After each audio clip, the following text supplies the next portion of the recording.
nkaba nkunda indirimbo yitwa Umubyeyi. Indirimbo Umubyeyi idufasha kubaha ababyeyi bacu, nkaba mbifuriza gukurikira uwo mubyeyi mwiza, umubyeyi Yesu, kuko aradukunda twese, kuko ni umubyeyi wita ku bana be kandi ntabahane, ahubwo akabashyira mu nzira nziza bakwiriye kunyuramo.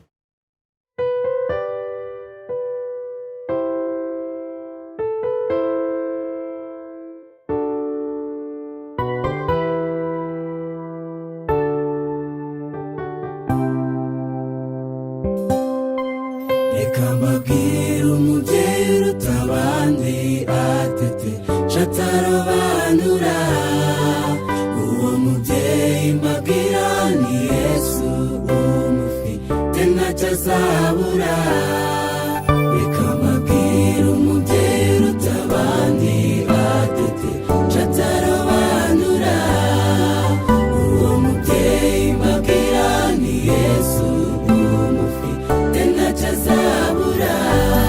Ntabwo ajyana abana be abareberera nk'umubyeyi, nawe nsanga uwo mubyeyi mwiza kuko we yita ku bana be.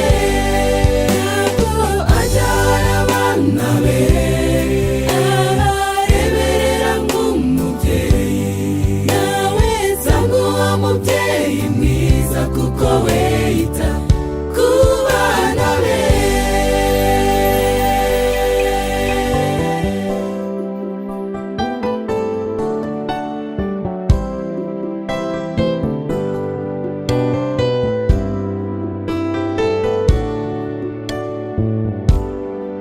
Mureke twese tumuhe icyubahiro, tumushimire kubw'ibyo yakoze.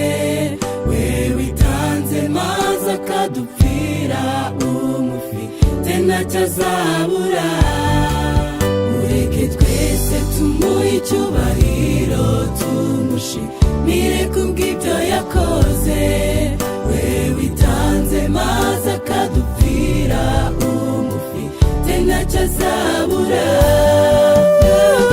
Ajyana abana be abareberera nk'umubyeyi, nawe nsanga uwo mubyeyi mwiza kuko we yita